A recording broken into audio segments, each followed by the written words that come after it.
Good evening, everybody. Welcome to episode 2 of the Team and Ambitions Finance channel, Team and Finances. I am Andrew. You can find me at the LoreDoc503 on Instagram. Joining me again is the one and only sleepyGary, Dylan Lindner. You can find him at sleepyGary Games on Instagram. Dylan, how are you this evening? I am excited. I know Toronto is coming up, and I know you're going to that, so it's a lot of pressure to kind of figure out, like, we're still in the set 4 meta, but without Bucky, so I gotta figure out what to play. Luckily, I don't have that problem. We are only a couple of days out now from set 5, and I'm personally looking forward to, hopefully I don't end up playing in them, but side events for Toronto, where we will get a chance to play with set 5. And get a sense of like what the meta might be. Today, we're going to do another market discussion, and today I wanted to address kind of an interesting phenomenon that's been going on if you check TCG player prices. Enchanted prices, they are kind of down as a whole. One of the patterns that I've been seeing, specifically with this most recent set, Ursula's Return, is that the top two Enchanteds, that being Ariel and Diablo, are still around that 200 to 180 mark. But every other Enchanted is currently under $100. I have not seen this in quite a while. I don't think since Rise of the Floodborn, which some could argue was another somewhat disappointing set. Ursula is starting to fall. I believe at DLC Chicago, vendors were selling Ursula for like $400. Now you can get one for $230. And Robin Hood was safely over $200, is now $145. And again, everything else is back under 100. Well, with the exception of Along Came Zeus, which is starting to climb up. That probably is locking down his position as number 3. But Enchanted seem to be down across the board, and this also seems to be reflected a little bit into set 1. Elsa has been slowly dropping over the last 3 to 4 months, where you can see just this near mint price just in May was $1,200. And now it's around 900, but if you look at TCG low, it's 740. This has not been seen in quite a while. Dylan, what are your thoughts about the Enchanted market right now? Yeah, it's definitely a good time to buy for sure. I mean, I don't have the cash to be buying $800 Elsas, but I mean, it's a lot cheaper than 1200, and I think a big reason why is that generally we've seen a pattern where if we have set championships, they also release another wave of a product. Now, it's not necessarily a reprint, but usually, at least I know a lot of stores got another wave of Chapter 1, another wave of Chapter 2 and 3, and so forth. So that overall drives the market down, especially because, as we discussed in a previous video, Enchanteds are kind of less rare than specific cold foils. And also the big thing is, like, I'm going to patent TM here, the Elsa kind of test, where when Elsa drops, everything else kind of drops too. I noticed as soon as Elsa stops sinking down, the rest of the Enchanteds kind of sink down. And there are some cases, like what you mentioned, the Along Came Zeus, but that's because it's a meta staple. And I think people are like, well, because Enchanteds are cheap and it's a meta staple, I'm just going to buy it and play with it. Because I think, unlike any other game, players love playing with their Enchanteds. We'll see like popular characters still kind of main up there. That's why like Ariel, even though she's not a meta card, is still up there. And then we'll have meta staple cards still be up there, like Diablo, for example. But everything else, because we've had separate waves of stuff, is just kind of going down. I would agree. I think the drop in Enchanted prices, for one, makes me really excited to the idea of possibly getting some copies of some of my favorite Enchanteds to eventually play. Along Came Zeus was one of them that I was thinking about. Maybe not now because the price is going up. Should have got them when they were 100. Do you anticipate a similar pattern with set 5 Enchanteds? And the factors that kind of play into that would be, one, this art is phenomenal. 10 out of 10. Yeah, everyone is raving about this art style. Where in set 4, people are a little bit more disappointed about it, more black backgrounds, more kind of this brooding, kind of aura-like background with just the with just the character profile and a little bit of color variation. But these ones are bright, they're vibrant. Some of the artists that they got for these are not just Disney artists. For example, Scar is from a Magic the Gathering artist. We're really taking this into a different direction in terms of the quality of the type of pictures that we're getting for our Enchanteds. But what do you see possibly being the pattern here for set 5? Yeah, so I think it's going to still follow the same kind of line because if we notice throughout what kind of stays up is generally princesses and popular characters that everyone loves and meta staples. There's a lot of these enchantments, while beautiful as they are, the cards are just not very good in terms of competitive play. We have like You're Welcome and some other cards that are just like, like, don't get me wrong, the art's great, but as a card, they're not very exciting. Where something like Naveen, beautiful enchanted, and also probably one of the strongest cards coming out of set 5, hands down will maintain its price. I'm not a financial advisor or anything, but I would definitely say hang on to those. But the rest of them, unless they're a popular character or something, like some of those action cards that are beautiful enchanteds will probably stay pretty low just because they won't see meta playability. Yeah, I think this is the first set where we're seeing enchanteds of characters that were uncommons. Archimedes is an uncommon, for example. Before, we had like Cusco's Palace, which was an uncommon, but it's a location. People have thoughts about the enchanteds for locations. Enchanteds that are uncommons, some uncommons just aren't playable. And it's questionable if we know whether Archimedes will be. Now, some of them, of course, are going to be really sought after. I think Arthur is going to be a fairly big one. I think Clarabelle Cow could be a big one just because of her history with, one being Goofy's girlfriend. So she is sort of part of the core of the group. Maybe not. Oh, never mind. Maybe not. Well, while we're on the topic of Set 5, we are on the heels of our Set 5 discussion video. I think the biggest question that is on all of our minds is what is the direction of the meta? And for us finance people, how can we start preparing? We have about a week until until Set 5 is released, which means, in theory, and if this follows the pattern of every other set, this is when prices are the cheapest in terms of getting all the other cards. So because people are unsure about what direction they might go, they're unsure about investing in staples that may not be staples anymore. Like, how quickly did people invest in Lady Tremaine, and all of a sudden Madame Medusa comes around and says, see you later. What big cards are you thinking might be worth investing in that might be being slept on currently, that Set 5 meta might bring about and increase their prices? Yeah, I think, first off, I'm no financial advisor, but I do think that these cards are going to go up just based off the current trends of what we see in the meta. I think Amber Steel Song is going to be great. I think Green Steel or Green Lemon Lime, the Under the Sea deck, is going to be great, and Blue Steel. Actually, a lot of cards that I am seeing that are slowly trending up, but I think you can still capitalize before we get the first Set 5 legal event, is something like the Muses. Her foil was about $1, and now it's about $2. But Muses is a 4 of in the Lemon Lime Under the Sea deck, and I think if a rare like Maui can hit 20, why can't a rare like Muses? Same thing with Under the Sea itself. Like, it's the primo card. It's the reason why you make the deck. The cold foils are cheap. Even the non-cold foils are really cheap. I think you really want to start getting your playsets now. Diablo, he is slowly going up in the non-foil. He's around 35 almost, but the cold foils are only 40. I still think both are criminally cheap. Diablo is still a staple green card in my opinion. And, I'm going to hashtag slogan it, just buy the cold foils. They're $5 more, so treat yourself to a little bling bling. And, blue staple cards, we saw an amazing amount of removal for blue.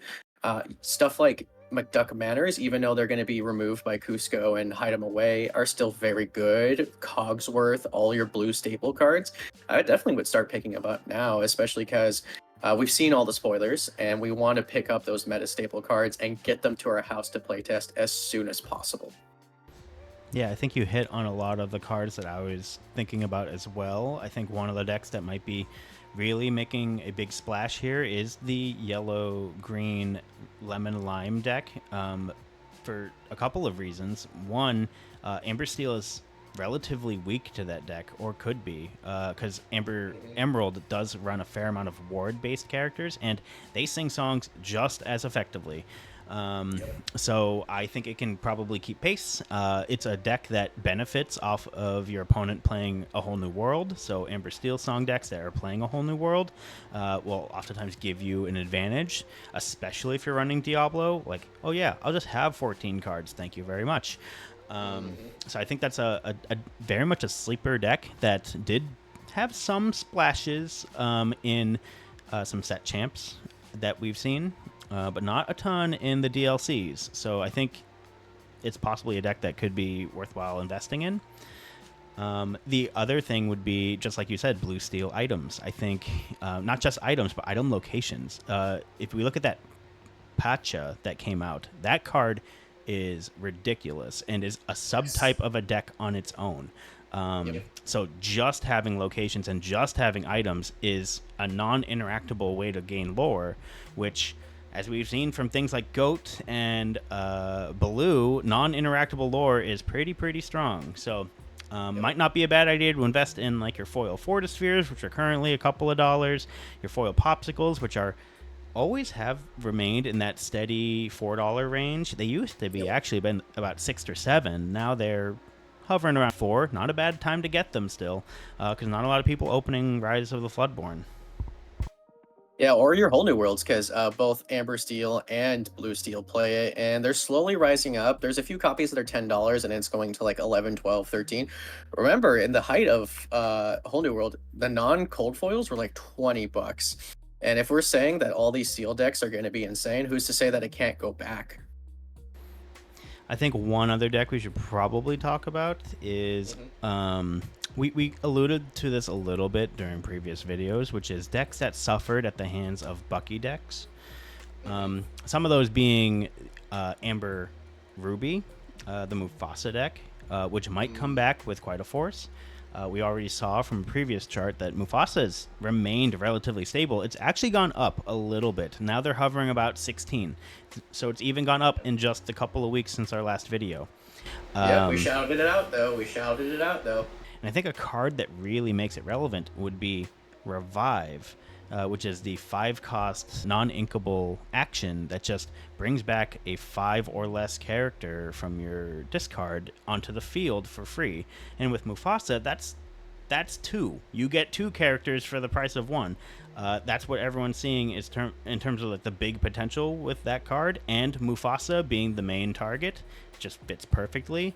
What do you think about other cards from like Ruby, Amber Ruby that might be something to kind of keep an eye out? Yeah, I mean, we shouted out in the last video, but I'm still a firm believer in Rapunzel's. She is hands down one of the best Amber cards for sure.